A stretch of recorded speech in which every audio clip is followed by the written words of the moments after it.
Steady Healing Episode 2, Wings Energy Healing and Equine Therapy with Julie Forbes. Well, and that's the energy of giving, and the energy of giving is receiving. Mm-hmm. If you can give freely, then you can receive freely. Mm-hmm. So it's a give and a take, and one has to have the other. Right. So I recently went to. Are we on? Okay. You are rolling. Okay. All right. Okay, Julie, thank you for coming today. I really appreciate it. I've been wanting to talk to you for a while. About 11 years ago, I met you, and it was at this, it was called, I think, a Wings Circle or a Wings Group. Yeah. Wings Group. Uh-huh. Yeah. And I still don't know exactly what we did there, but I thought it was really meaningful, powerful work. And I understood it was energy work. Right. And I recognized that we were doing some muscle testing with it. Yes. And that there were some techniques that could help people to get over some of the blocks, psychological, physical, different blocks they had. Yes. And I felt some of that with myself. I felt some of that with financial stuff. Oh, good. And in that group. And I went to a few of them after that. I also experienced what someone called Wings during a craniosacral therapy session where someone had blended the two things together. I love it. Yeah, and so you can tell me if this is Wings, but she was doing something, this is years ago, it was a long time ago, and so much has happened, but I think there was some sort of muscle testing with it, and then she was asking about my connections to my ancestors, my connections to God, and then helping me become, the word was clearly connected. Yes. So is that from Wings? It's from Wings, and people get that a little bit confused. Can I jump in here? Please, tell me all about it. Yeah. I love all those memories that you bring up. People will sometimes say to me, well, do you remember that one time that I was at that one group? And I'm like, sure. I don't remember the things that we talk about because they're cleared. And my intent is that that stuff moves on. But anyway, I want to go back to the clearly connected. People say, I don't want to be connected to that person. I'm angry with them, or they're angry with me, or I don't like their energy. Well, here's the caveat. We're all connected. We're on this earth, we're connected. So you and I are connected, we're connected to the animals, we're connected, to the camera person here. We're all connected. The key is to make sure that the connection between you and I is clear. Right. So when we say clearly connected, it's a little bit, I can see how it can be a little bit confusing. We haven't quite figured out a different way of saying it. But it just means that the connection that's already there, kind of that matrix, by just being a part of the universe, is clear. So if it's not clear, it might be kind of, you could see the energy, it would be muddy. It would be away, or maybe staticky. For those of you, for those people that have the old time TV and in between channels, you could see the static. There's a lot of static there, so it's about clearing out the mud or clearing out the static. When mud dries, it becomes very like glue. It sticks, and it then sticks you or holds you to the energy of whatever it is that you actually need to walk away from. I love it. So when I tell people they're clearly connected, it allows them to move away from that energy that they felt was toxic to them. Clearly connected is very basic and one of the most powerful things that we do. Yeah, I love it. I felt it. And this idea resonates with me too, because there's other similar ideas that are in the vein of what we resist persists. Absolutely. Thank you. And so I think with that clearly connected, even being clearly connected to people that you think you don't want to be clearly connected to, that this is similar to the idea of like the Native American idea of seeing clearly in all four directions. Or like some of the work that Byron Katie does. I love her work, and that idea of this is also in Ho'oponopono. I consistently pronounce this wrong. But Ho'oponopono, I think. Ho'oponopono, okay. Is how I pronounce it. Maybe. I hear it different ways. Yes. So, anyway, but it's this idea that you take responsibility for everything, right? And that you can find everything within yourself. Yeah, but even everything that happens. Ho'oponopono goes so far as to say... It does. It goes so far as to say that, have you ever noticed that whenever anything bad happens, that you're there? That you know about it, that somehow you're witness to it. So what's the energy? So what's the common denominator? Thank you. Which is hilarious, right? I know. But there's so much. So it sounds sort of crazy, but at the same time, there's so much freedom in that, because we can only change things that are our responsibility and that we can actually have influence over. And so, and we need to be very free. aware that because we are energetic beings, we actually have responsibility over lots of things. Right. Just by being in the room or by knowing about a situation, like you said.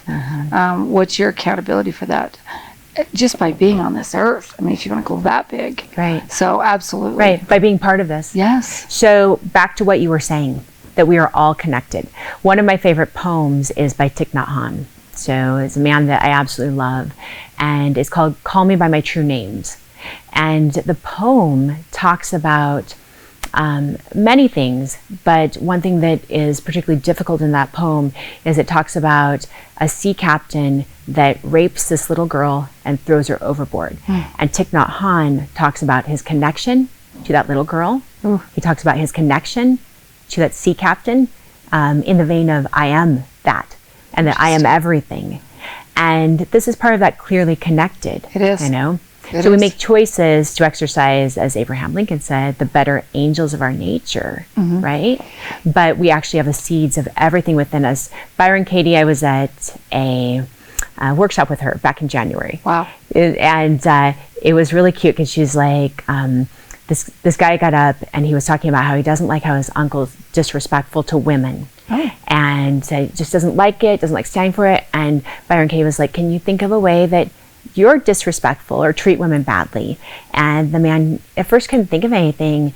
And Byron Katie is so playful, and she said, I can think of one way that I treat one woman very badly. She's like, I've been sitting here for the last 4 hours, this woman, and I have not let this woman, like herself, I've not let this woman go to the bathroom for 4 hours, and this woman's needed to pee very badly, you know? I love it. And it's so cute, but it's... so it's her way of disrespecting herself, Right, and then noticing it. And she's a woman, you know? Yeah. And so finding that seed, because with that, and with that connection, there's freedom. There so I is. think that being in wings is a very profound, true principle. Yeah. Tell me more about wings. Tell me, how would you describe it to someone, the overall energy work that you do? For somebody that came to me and said, what is, and they already knew somewhat about energy work, I would just say wings is an energy modality. Like, and I might compare it to, it releases energetic or limiting beliefs like Reiki or cranial sacral or EFT, the tapping, RET for therapists that use EMDR.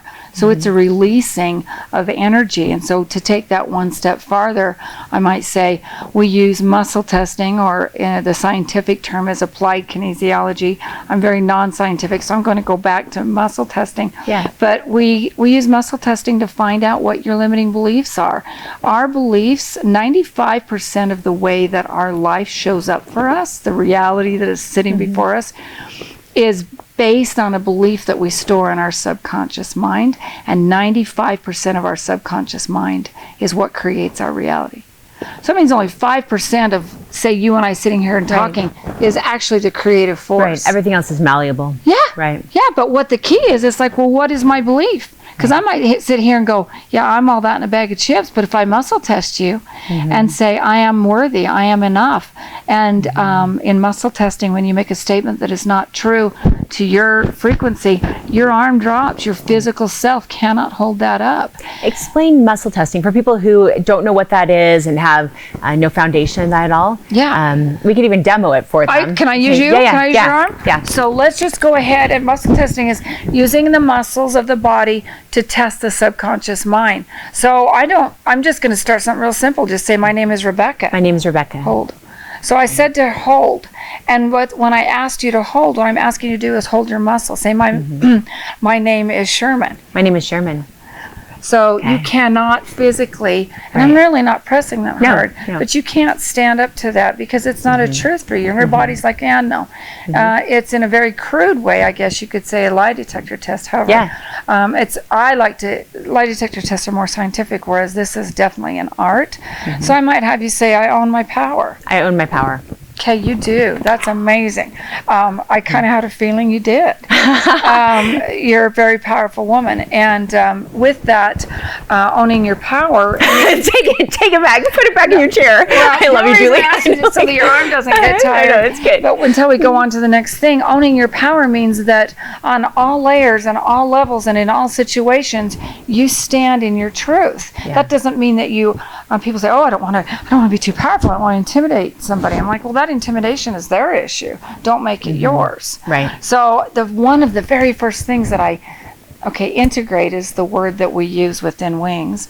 It's a protocol that we do on the hands, and one of the very first things that I integrate for people is that they own their power. Yeah. Some people will own their power here, but then they may step into a situation with a spouse that might be less than true in how they're treating you, and they don't own their power with that spouse. And man, you can see it when they walk into the room. Most of us are very, very intuitive. We just don't realize it. Yes. So we just use the muscle testing to find out what it is you believe, and then we go, okay, now we need to understand, I don't even like the word understand, but we need to be clear on how, where that belief started. And then I test the person. We need to be clear. We don't? Oh, great. Let's just integrate it and release that belief. And it literally energetically releases the belief in your subconscious mind on an energy cell memory level. And when I felt it. Yeah. Yeah, you could feel, and the thing is, you said something earlier before we started, and you said something about the intuitive space. We all have an intuitive space. We're all that artistic. You just get to practice it. Right. So muscle testing is about finding out what it is that's stopping you. And people will say, I'll say, well, how is that serving you? Oh my gosh, it doesn't serve me. I'm broke all the time. And I'm like, no. In some way, you have a belief that being broke is the way you're supposed to be. And so this belief is serving you to keep you broke. And when we release that and we find out maybe it was something generational, maybe it was some silly thing that their parents said, not even realizing, and then this 4-year-old, so can I tell a quick story? Please, yeah. And I do jump, so I apologize. No, you're for okay. that. But I remember a story, my son, 6'7", 6'8", I guess, when he's on a good day and he's got his shoes on right, played basketball for one of the local high schools. And I believe it was his sophomore year. He played a forward, which means he's tall and he gets to, he gets to go in and right straight down the middle and dunk that basket. Well, his friends were teasing him that it's like, dude, you need to jump, Yeah. And he would like come this far up, and I started noticing. He came to me and he goes, Mom, I can't jump. And I go, no, you can jump. You just have a belief you can't. So we started chasing the belief, and we chase it. When I say that, we just start muscle testing. This is another way to muscle test. Yes, no, and I teach people in the classes that I teach how to muscle test on other people and their own self, so that they can feel empowered in that way. But anyway, we started muscle testing, and we realized that this happened. He took on a belief as a young child, probably 4 or 5. Neither one of us remember the instance, but what came to me and was that he was jumping on the bed. And what does any mother do when they walk in and see their 4-year-old jumping on the bed? Don't jump on the bed, you'll get hurt. Well, Or you sing the No More Monkey song. Yeah. Depends on the type of mother broken you are. Excuse me, the whole 9 yards.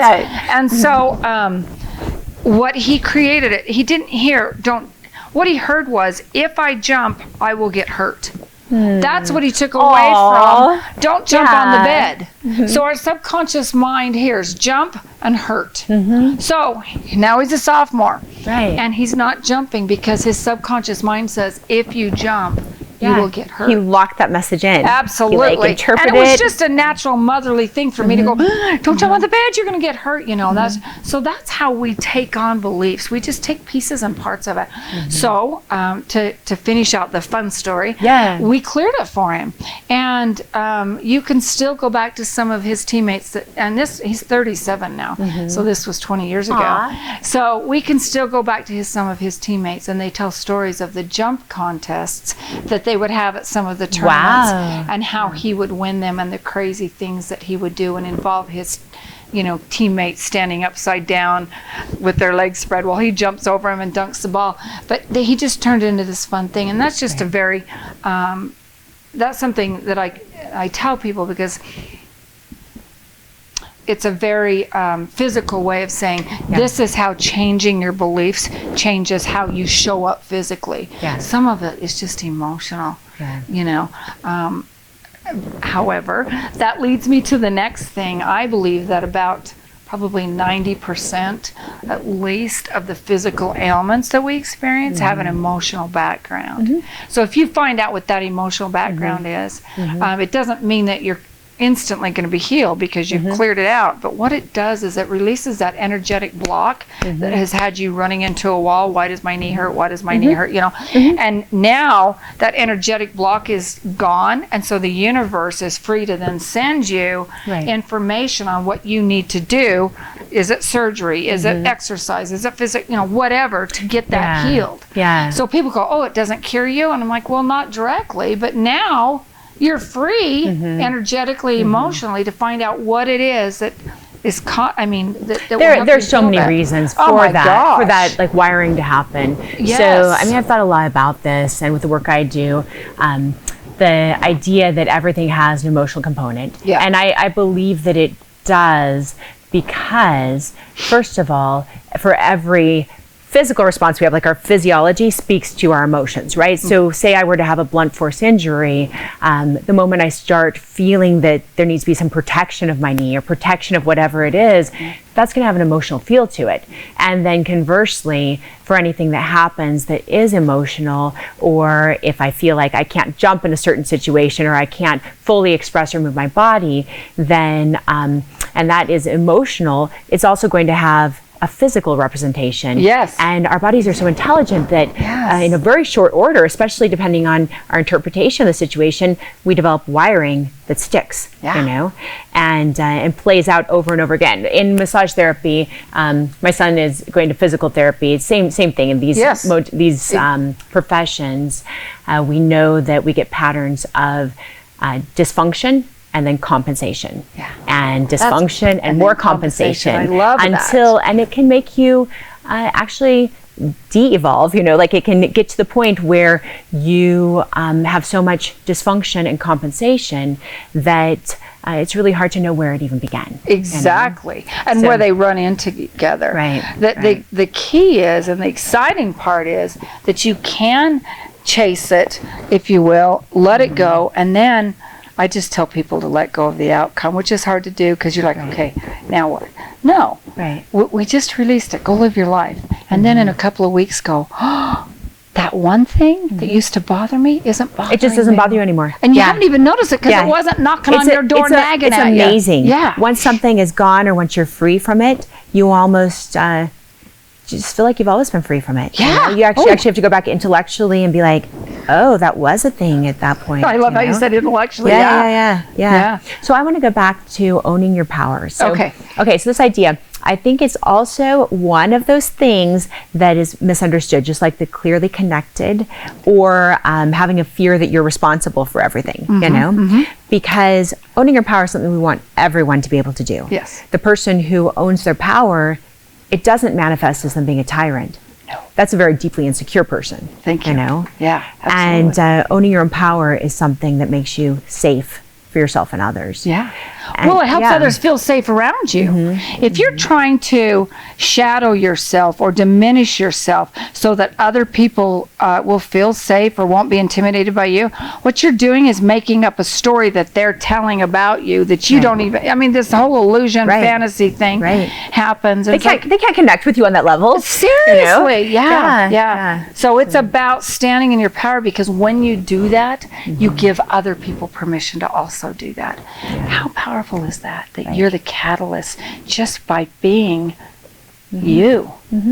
And you're the catalyst for, I have a girlfriend that... For lighting their flame as well. And you really do need that. That is the way that works. Oh my gosh. I have a girlfriend that's a master at it. She trains horses, and I watched her work a horse one day when I first met her many years ago, back in 2007.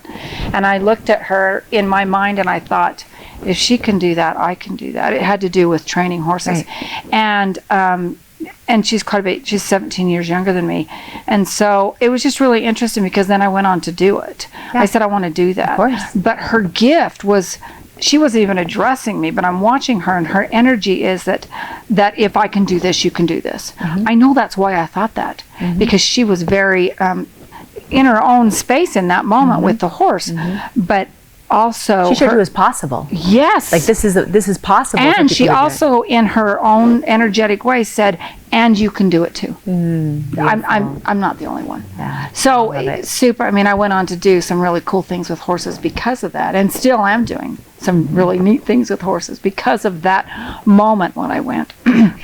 If she can do it, I want to talk to you about your horses, and then I want to come back to Wings more specifically. But I've been curious about the work that you do with horses. I work with a little girl that has cerebral palsy, and I worked with her today. I asked her mom if I could ask you a couple questions about that. Yeah. But so we do a lot of Thai massage, which is a lot of like stretching and working to open up her body, and because her muscles are very fixed, and she's in like isometric hold all the time. So this is characteristic of cerebral palsy, and so we work to get everything to kind of soften all at once throughout her body, and we'll usually have like 2 to 3 people that are working on her to get that to happen.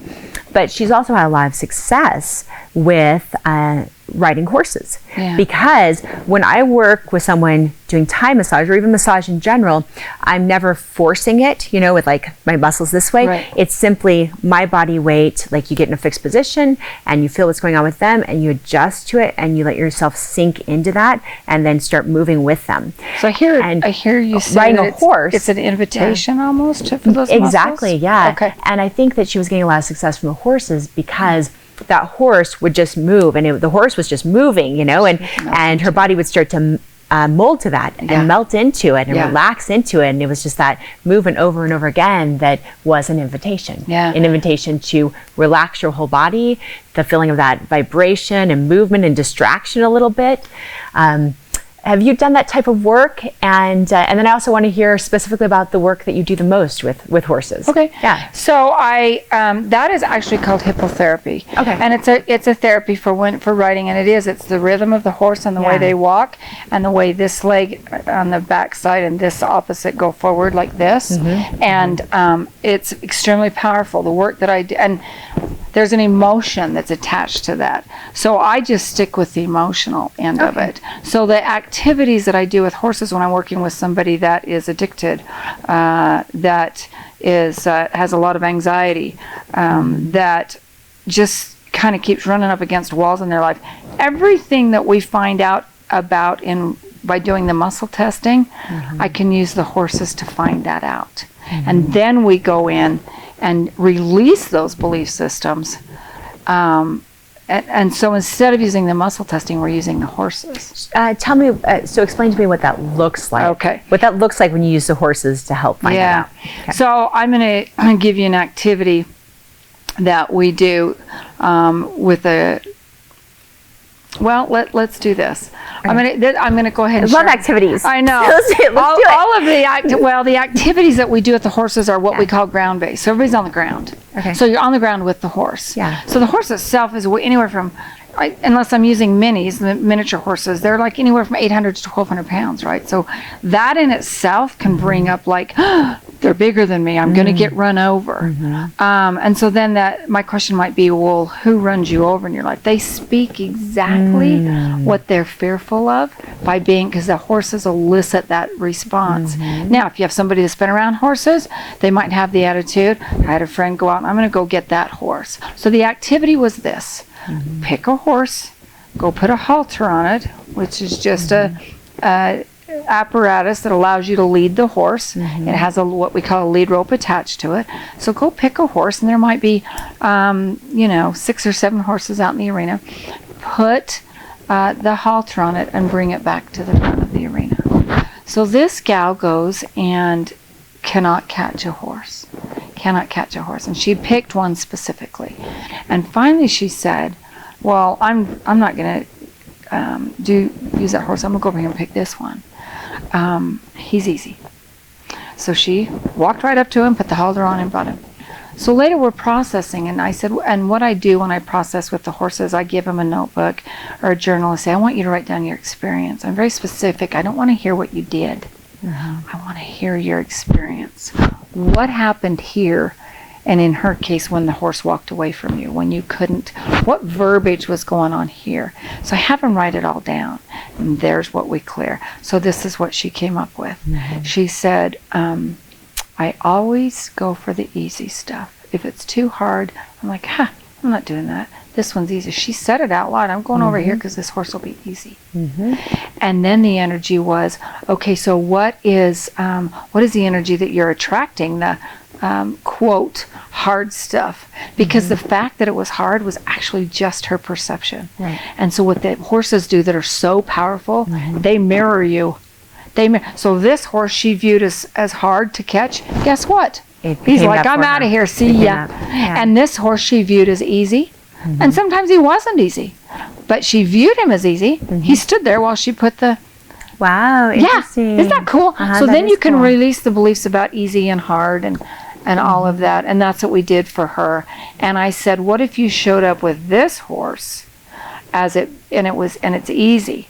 Well, many times we didn't practice it that day with her, but I've said that to many clients. And when they shift their energy, they're able to walk up to a horse that beforehand they couldn't walk up to. It's because they shifted their energy. The horses are so reflective of our energy, they only know now. And I teach people the only place you can create your life is right now. Past is woulda, coulda, shoulda, and a whole bunch of beat up, right? Future is future tripping. I'll never forget when I came up with that word. I love it. Yeah, I was working with a group that had they were substance abuse, and they were talking about how you're tripping when you're high. And I said, well, when you go to the future, you're high. I said, because that's fantasy land. It doesn't even exist. Right. So we use the future. The only place you can create is right now. So when you're completely aware, then you can go, oh, I'm feeling this, and so I'm going to shift to this. And the notice is the key. Like people are like, how do you change? I said one word.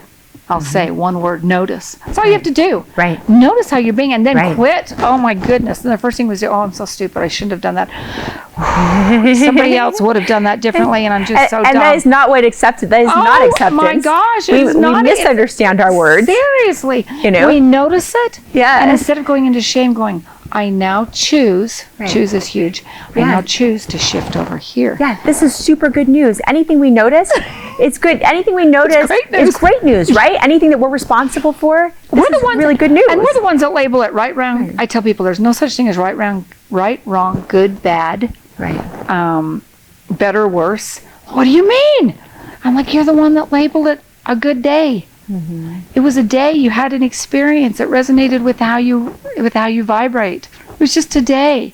You labeled it good. There's nothing, I mean, that's right. I love that. Just notice that if you like that, if that feels like the way you want to live, then go ahead and replicate that tomorrow and then the next day.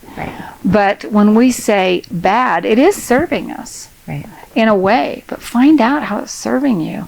Let it go, and then tomorrow or even in the next moment experience something completely different. Yeah, I love it. Before the camera started rolling, I thought it was pretty adorable when you used an analogy. Your friend had actually given you the analogy where she told you that you went straight for the meat when you should have gone for the milk. And for me, that would never be the analogy for me because I'm vegetarian, and I love it. And even though I love animals too, and part of my teenagers were in Montana and we had horses and stuff. Oh my goodness, yeah. That it's interesting how people do respond to those very specific analogies they can relate to, Yeah. And I love that you use that because at first, like my little vegetarian mind didn't even hear it. I'm like, what did you say? Yeah, I know. Say that again. Yeah. So for context, can I explain? Yeah, tell what that was. We were just talking about how when I get super excited about talking about wings, and then when I add my horses into it, like I get to that's just the cat's meow. That is so powerful for me. But I tend to go really deep, really fast, and people are still standing back here going, wait a minute. Wait, talk to me about muscle testing, because I don't even know what you're talking about over here. So what the context was, sometimes I jump into the meat, the steak, the whatever of it. When it's back it up. Right. Let's start real simple, because it really is super simple. We're the ones that make it hard. Right. Anyway, that was the context. Like sometimes I go for like the whole cashew korma when really I just should be like snacking on a couple cashews. Thank you. Right? Absolutely. That's all I have time for. That's all people understand. Yeah, absolutely. So this idea that you're able to utilize the horses to reflect the energy of the people you're working with. How long have you been doing that type of work? Oh my gosh, it was so weird. So I was introduced to the energy work back in 1998. I took my first This Is How You Do It class. It took me about 3 years. Up until that point, I was attending groups like the one that you said you attended. Yeah, the wings when you stuff, were first. yeah. So I was attending. I would find somebody that knew wings, and I would go to a group and clear an issue with that group, clear my issue. In groups, we get to clear one issue because there might be 10 people there, so we need to get through all 10 people. Right. But what's cool about a group is, a little bit of a side note, is that if you're a part of that group and anybody else's issue that is brought up, if it's an issue for you, it'll clear for you that night too. Yeah. So it's way cool to be a part of that. Excuse me. So direct me back where I was headed. So you were talking about that working with the animals, and when did you start doing that type of work? That's right. Sorry. Yeah. So all through the 2000s, I learned how to do the energy work. I started doing groups, and then I became a certified teacher, so I could teach level 1. And then in about 2007 or 8, somewhere through, I was certified to teach level 2. So I'm looking at all this information and going, this is so cool. And I was, doing other things. I was showing horses, I was barrel racing, and just doing a lot of fun things. But I started realizing, and information started coming to it. It's interesting, when information comes to you, you haven't even put it out there yet. Right. But your spirit has. My spirit was going, you're going to ask this question, and I'm going to have the answer for you. So the question I finally asked was, about 2009, was, how do I marry my energy wings work to the horses? Because I love them both. They're both passions for me. Wouldn't it be cool if I could actually do both? So the information came to me about equine assisted learning. That's a lot of commitment, Julie. I was kidding. Your marriage. Oh, I know. yeah. I wanted to marry the two. I know. And I was committed to it. Yeah. I didn't know what that looked like. But so it's called EAP or EAL. EAP is Equine Assisted Psychotherapy. And when you have a therapist present, then you can call it therapy. When it's me, I'm a specialist, the Equine Assisted Specialist. Right. So it's called Equine Assisted Learning. Okay. And but because I have the wings work, I'm like, so people can go out and do this thing. And anyway, the ideas just started flowing to me. So I went out and got certified. And I got certified like with a couple of different courses and people, because I'm like, I can do it this way. So I'm one that says, okay, got all your stuff. Now I'm going to create my own. Right. So I made that shift of, I'm going to customize it. No one, and I still haven't found anyone in the world, because I've looked, that does the EAL coupling it with the energy work. Yeah. Right there in the arena. Yeah. And it is super powerful. So I truly can say I'm the only one in the world that does that. So then my next idea came. So I'm in the middle of creating a course right now to teach not only the energy work, but the certificate to certify people in EAL, so that they too can come together with this crazy cool modality. I think it's a really good coupling. Yeah. I think it's beautiful. I mean, horses, like when God made horses, he just knew what he was doing. Of course, he just knew what he was doing. They are angels, and they take a lot of stuff. When I really sit and think, I can get myself teary when I think about how profound it is that I have all these horses that show up for me and for the people that come to get healed, and they're like, yep, I got big shoulders and big backs, and I'll take your stuff and I'll show you what it looks like, and then I'll throw it back at you so you can heal. It's powerful. That's amazing. It is so amazing. So in traditional teachings, you look at anywhere that's still practicing some traditional medicine, there's always the exploration of our connection to nature. Yeah. And so that makes a lot of sense. We tend to, in our culture, and I love our culture too, but our culture, if we were going to talk in Eastern terms, specifically China, we're very yang. And that means the seen, the known, what we think is objective, those types of things, and very forceful. And the yin is the mysterious. And the yin is actually more structure. And the yin tends to actually be the strongest, force. And we want to find balance with it. But a lot of the traditional cultures, they would of course find connection with nature. So in like Qigong, you are actually doing poses that reflect different animals, And when I go to India or go to Nepal, cows are very respected. I understand. So if my watch doesn't understand, maybe we need to go back and we missed a step. We missed a step.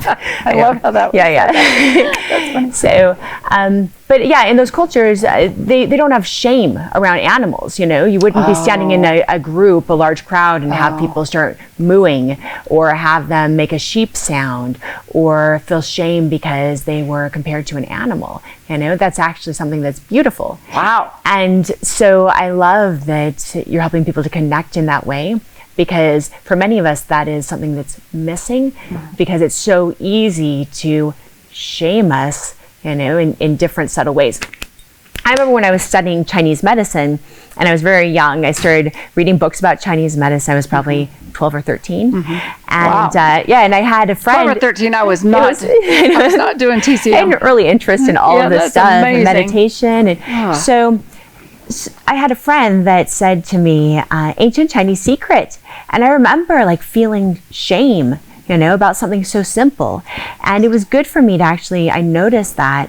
And I sort of analyzed and thought, why would that comment, that's not a particularly intellectual comment, and they really didn't say anything that really formed any type of conclusion with that, but why am I feeling so much shame from that, It's interesting, right? Probably a belief behind it. Yeah. Did you figure that out? Yeah, I did. Yeah, Amazing. I was able to. Yeah, but I think that's interesting, but I don't think that I'm the only one in our culture that feels that, or we wouldn't all be familiar with someone mooing in a crowd, or comparing our weight, our actions, different things to animals in such a negative way.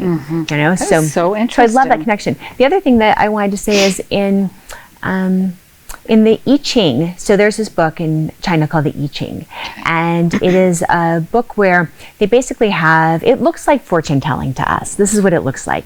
But you basically have this book, it has 64 different pieces of advice that you could give someone based on the direction that they're going in the present moment. And it comes from the idea that everything in any given moment reflects other things in that moment. So this is what I'm talking about, because the horses, and so based on that, you could learn to read tea leaves. You could learn to read the horse's reactions. You could learn to read, if I threw my necklace, my ghost beads down on the floor, and I got really good at learning what that meant in a given moment, then I'd be able to see the energy from that. And they figured out these 64 different directions that could be for that person. And then you read this piece of advice based on that. And so I think that's a really interesting perspective, because we don't really have that. We would look at anything that is like that as fortune telling and not understand that there might actually be some laws behind it, and it might be a very practical thing, and that just as you are reading the energy of the horses, just as that's being reflected back, just as we're mirroring each other in how we're sitting a lot of times, because our mirror neurons are connecting. Because earlier I noticed, I thought we both had our legs, I don't know. I just noticed as I make, and I don't even put meaning to it. I just noticed. We do it because whenever we're in congruity with each other, neurolinguistic programming studies is pretty in depth, right? But we start to want to mirror each other because we're actually connecting. We become in sync with each other. And apparently, the entire universe becomes in sync with each other. This is how it's said that people can practice more peaceful behaviors, or spend time in meditation, or develop true loving kindness, and this can influence the entire planet, right? And has such a broad effect. Well, and they have the experiments that they've done where a set amount of people will pray. And they, you can literally see the light from that prayer if you're looking from above onto the world. Quantum physics talks about that. Greg Braden wrote a book called The Divine Matrix, and he talks about, actually there's an arithmetic. There is a, my mind just went blank, but there is arithmetic that tells you how many people on this earth need to feel this way in order to change the other 7 to shift billion. it. Yeah, to shift and it's not very tip many. it over. It's like 9 or 10,000 people. Right. It's like, really? All at the same time. Yeah. I mean, it really isn't that. It goes back to the simplicity of it. We just make life hard. It really doesn't have to be hard. Right.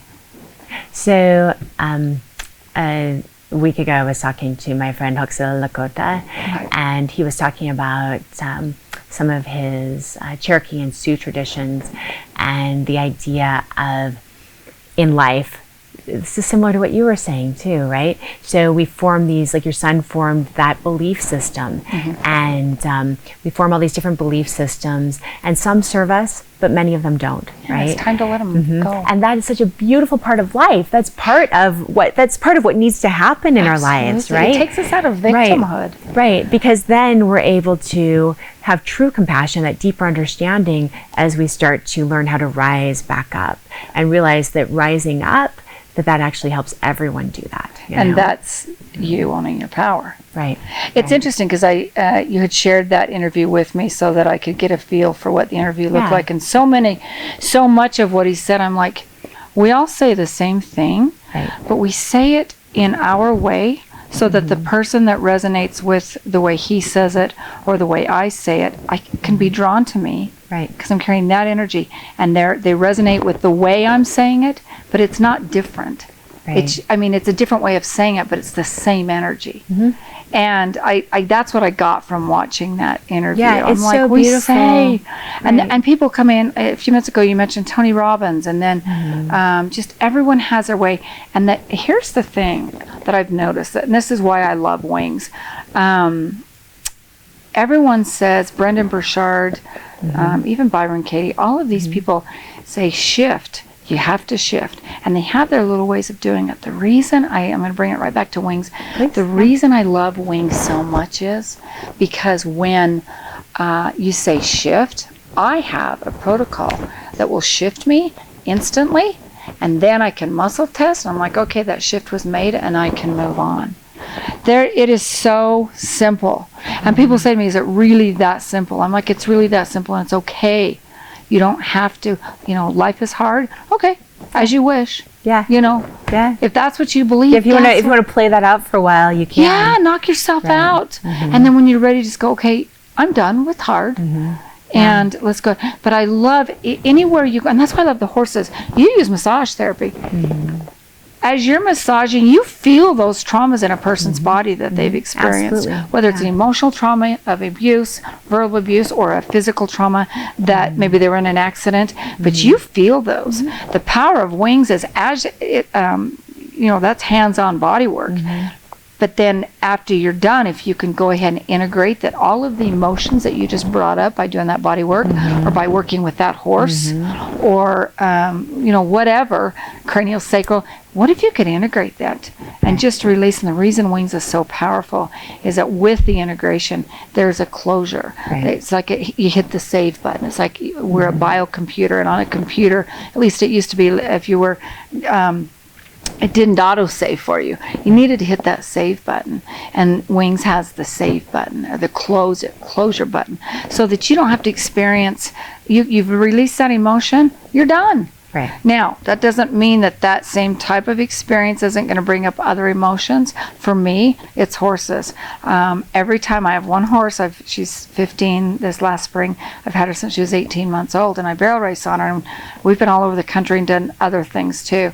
And every time I get on that horse, if something happens, like I can come out of the pen and go, yeah, I did not trust that she could do that. And I'm You like, can feel it, right? my gosh, You totally feel it in yourself. And if I had trusted her, then this could have been the outcome. So I'll integrate it just right happens. then. It's amazing. I know. It's not that we're creating trust. We're stepping into and allowing trust to be in our body. But then I can integrate it because I noticed, oh, I did that because I didn't trust. Oh, I'm going to integrate so that I can release this mistrust and go ahead and just resonate and be clearly connected to trust. Yeah. So I don't know if that, to if be that clearly all came connected around. is so important. Oh my Otherwise, we'll switch up analogies for this. But otherwise, it's like the occasional good golf swing where it feels so good. But then you're like, why? Why can't I do this more often? You know? Yep. But it does. It feels just But that occasional so golf beautiful. swing is because you let go of all of the stories that said you need to be this way, you need to stand this way, you're not quite good enough, and you didn't practice yesterday. You let all of that go, and the golf swing, and you're like, dang. So all I have to do is just let it all go. Yeah. I love the integrated approach to things. And I love for practitioners of energy work and body work and healing traditions to know about all the options that are out there, because we do, even though, let's say we're speaking English, we speak so many different stylistic languages, and it is all the same thing. But those styles can stand in the way of someone understanding and getting a shift, or they can actually be the catalyst, because it's what we notice first, the style, right? It can be the catalyst for that person to trust and move into that good golf swing, and actually really learn to be a pro, learn to really be in their power, and to understand what that means finally, instead of seeing it as something that is arrogant or something that prohibits others from having that, something that really allows them to be so secure that they give that security to everyone, So it's important. So tell me, you hold the Wings groups, and they're not very expensive for people to go to, these group meetings. But you hold them, I've noticed, it seems like it's about every month, right? I try to do it once a month. I kind of burn myself out. I'll give you, for about 5 or 6 years, I was doing 5 or 6 a month. Oh, wow. And, and all of a sudden I quit doing it for over a year. And I realized that was on me. And people say, when are you going to do group? I'm like, I don't know, and I don't care. Then none of your business. When I feel like it. No, I can't. I came to realize that I did that to me, and that I didn't have to, because I was running up to Cedar and doing one up there, and it was awesome. I loved the feeling that I got, but I just you weren't getting this I was so I did a couple of things. I started doing it again about once every 2 months, and then I said, and I was just doing it by word of mouth. I wasn't even sending out an email to my email list. And then I went ahead and committed to once a month. So I do it in different locations. I have a girlfriend that lives in town, and she loves to have them there. I also, the health and energy spot has a space where I can do it in there. And we'd love to come host. We'd love to have you come and host. I would love sometime. I would love to. And I think a lot of the students would be interested. I do private groups. I set that even aside from my regular group. If somebody wants me to come and do a private group, I just ask that there be 8 to 10 people there. But it's like $25, and you get to, like I said, if there's 10 people there for $25, you've just had 10 issues clear. And what's so interesting, and we notice this all the time, there tends to be a common denominator. No, we didn't plan for it, but you start going through and all of a sudden there's this common denominator issue. There is. It is reflecting everything. Don't we see that in our days with what we encounter? Don't we see it in? I see it in the cohorts, in the groups of students that come in together and form a cohesive class. They have common things that they need to grow together in. And or sometimes work out together. This is beautiful about life. What's fun is we should take your students up and do an equine that would be amazing for them. It's just so much fun. Because people say, well, I'm afraid of horses, and I'm like, okay. You're not going to react to that? You can see the wheels running. I don't care if you're afraid or not afraid. That's not what we're here about. We're not here to do horsemanship. We're here to have an experience to see how you react to it. We just happen to bring this living being in that is so willing to show you how you are being. Horses They do own their own power. They do. And it is such an amazing thing. There is something that's just very magnificent about them. Yeah. I love that work. I also love the idea that you were kind of alluding to of going into the places that scare you. You know? Yeah. So my grandma just passed away, and 2 weeks before that, my grandma, I lived with her as a child, and she played a really significant role in my life. So she was special. She's a very special woman. And about 2 weeks before she passed away, I went on this walk, and I decided to go to a graveyard. And she wasn't sick or anything. This wasn't about my grandma, but I'd always had this fear of graveyards, and it was a little bit irrational. You know, I've been to anatomy labs, and I've been all over the world, and I've taken my students to Pashupatinath temple in Nepal, where you see very close to you the cremation. You know, cremation's happening, and you see them carry bodies. That never bothered me, but there was something about graveyards something in my wiring, you know, and some conclusion I'd made. And so anyway, so I just kind of never wanted to, I didn't like stepping on the ground of a graveyard. I, had this thing. And so we have a lot of retired people in our community. So I was passing a lot of them on the walk, and they were, many of them probably close. We only live around 100 years at best, right? Like within that. And so many of them were close, some of them close to that age. And so I sat down on a bench, and I just allowed myself to process and notice anything that was going on in my mind, and just be present with it, and just to relax into it.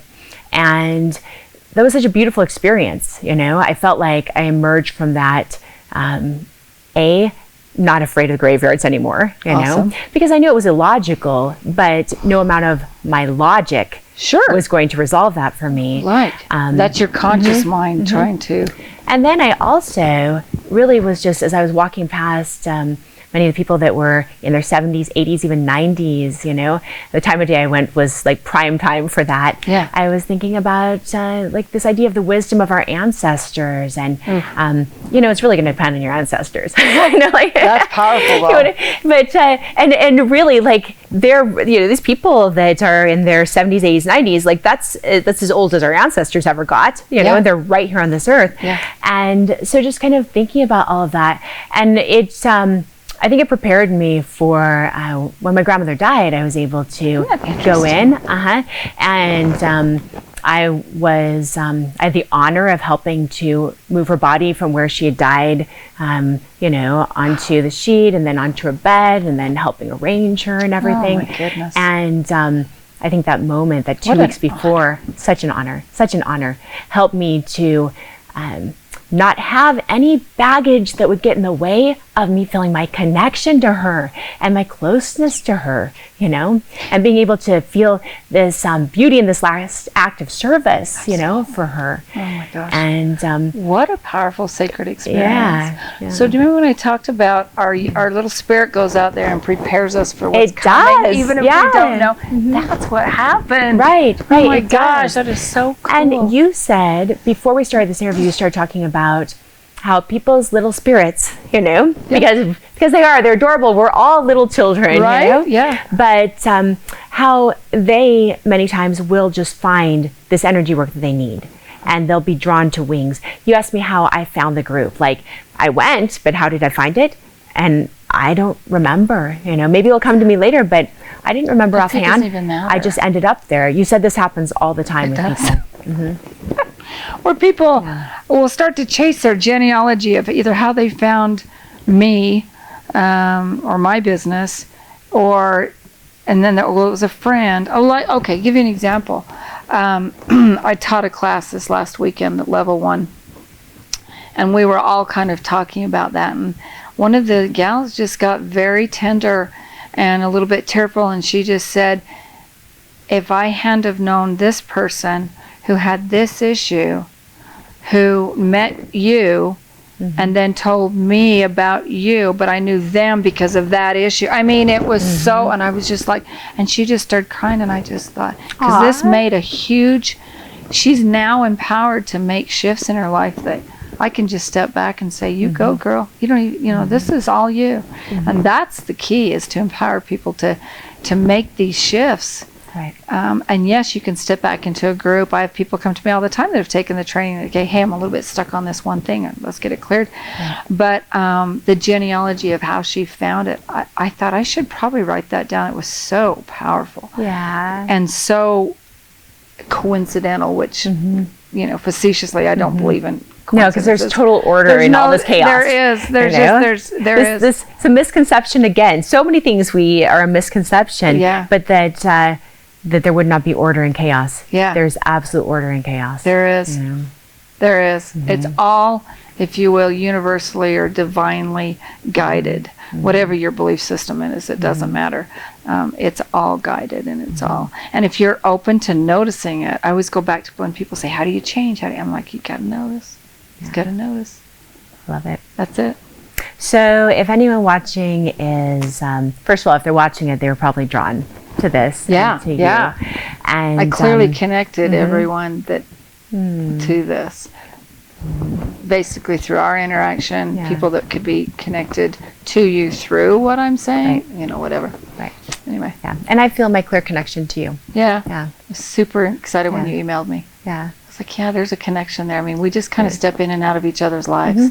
I thought about you over the last 10 or 11 years, and I guess it's just right now for us to be talking. Yes, it is.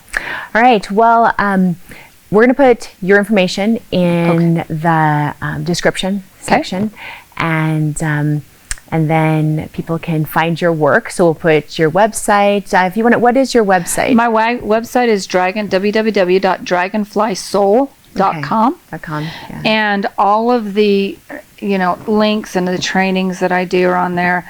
I have a Facebook page, Dragonfly Soul, Self-Transforming Retreats and Education. And then my Facebook, my Instagram and everything is all hooked up to that. And you have a training coming up. I have a training coming up. I'm going to do a training level 1 again in November, the second weekend in November 13th and 14th. And level 1, people go, well, can I do anything before level 2? And I'm like, you can do everything. I have people that don't come back to level 2 because level 1 is so powerful. But I put my groups on there. My groups are local. I have started doing what is called Zoom groups. I mean, everyone's familiar with Zoom or Skype, where I'll send out an email to anyone that is outside of my, my geographical area, and we do groups on Zoom, and I only allow 10 on those groups, but those are powerful. So I'll have a group with somebody, 3-4 people from the East Coast and somebody from Alaska, and just all different kinds. So anyway, all of that, I love it. That's there as well. So, and if you want to contact me, just go to Julie at Dragonfly Soul. Julie at dragonflysoul.com. Okay, perfect.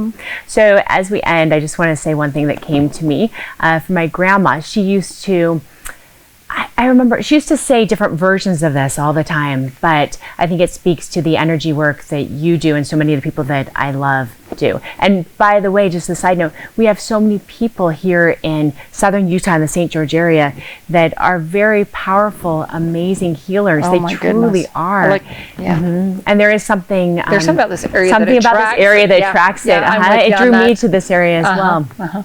But I remember hearing someone criticize someone, I can't remember who it was, but they were criticizing this person, and they said that they didn't turn out very well, And my grandma, who taught through parables and stories and through just beautiful, the most respectful type of communication ever, before she told the story, before she told the story, she said, well, I really don't think, as long as we're here, none of us have turned out yet. It's so cute. And it's so beautiful. Oh my gosh, you need to write some of this stuff down that your grandmother said. I have. It's so sweet. Good.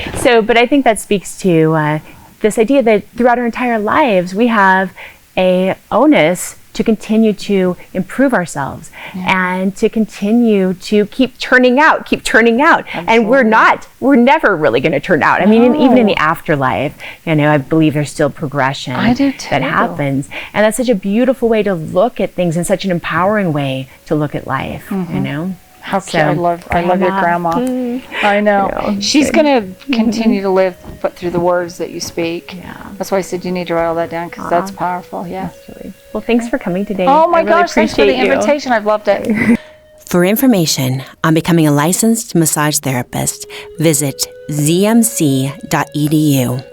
For information on continuing your education in massage therapy and bodywork, visit studyhealing.com.